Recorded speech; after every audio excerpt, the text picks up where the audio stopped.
My name is Terry Howard Brooks Jr.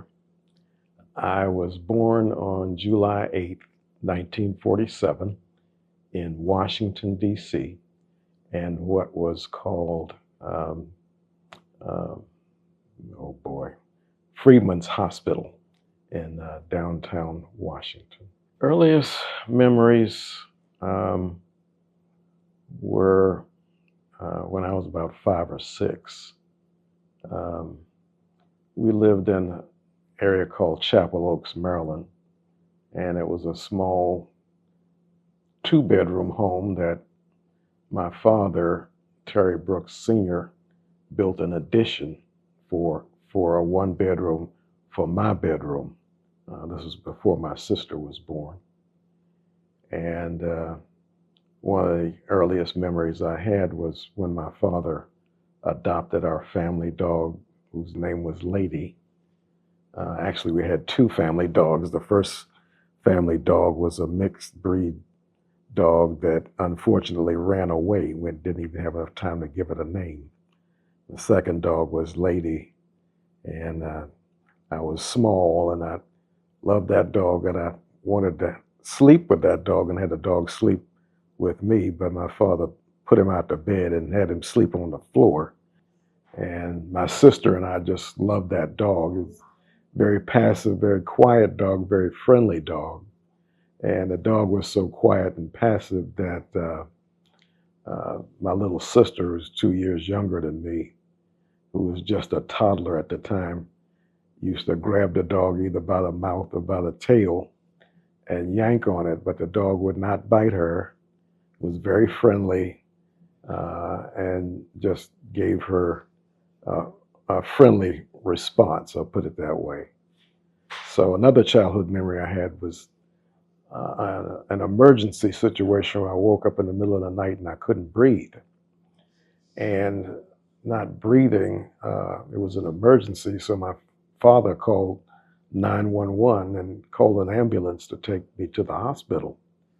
And that was my very first ambulance ride, where my mother and father got on the ambulance with me and took me to the emergency room of Freedman's Hospital.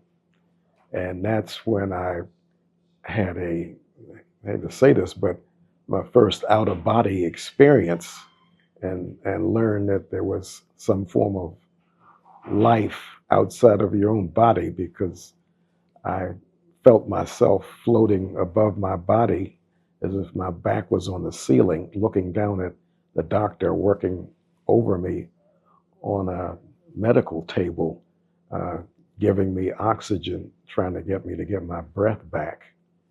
And then I woke up and I was fine.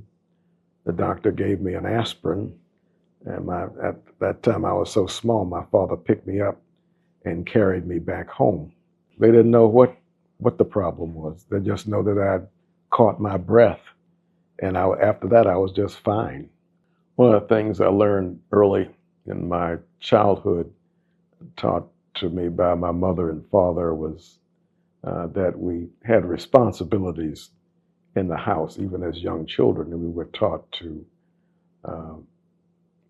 get up early so we could have breakfast, to make up our beds, brush our teeth and wash our face, and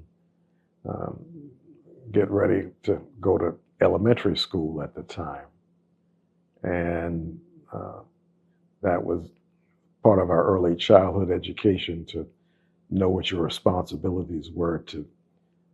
You live in a household, you're supposed to help take care of the house that you live in. So that was some of my earliest childhood. The other one was my father taught me that a young man, if you have a younger sister or female in the family, that it was the man or the boy's obligation to take care of the women, and in my case, my little sister. So in those days, we walked to elementary school. So it was my obligation to walk my little sister to school and from school back home.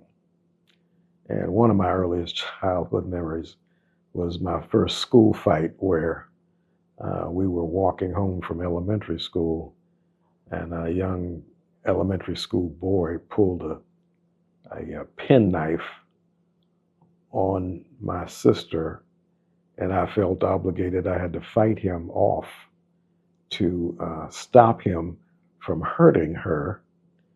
So we got into a little fist fight, and my sister, who was rather rambunctious in her own right, jumped on his back and was also beating on him.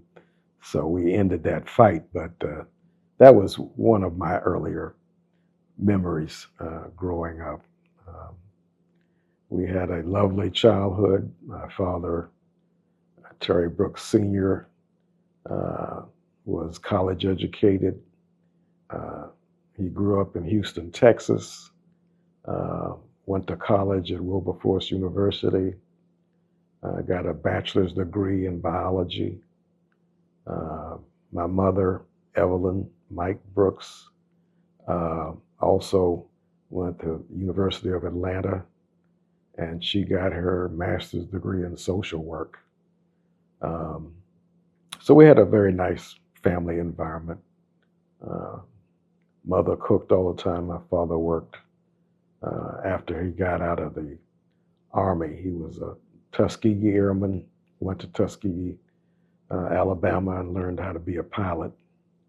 And he became a spotter pilot for the artillery, and he was stationed in the Philippines during World War II.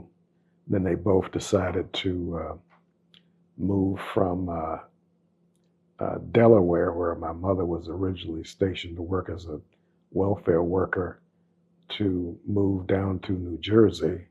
And then they eventually moved into Washington, D.C., because there were more job opportunities in Washington for Black people than there were in a lot of other places. So my mother ended up working as a social worker for uh, Department of Social Work, and my father ended up working at the post office as a mail clerk in the beginning.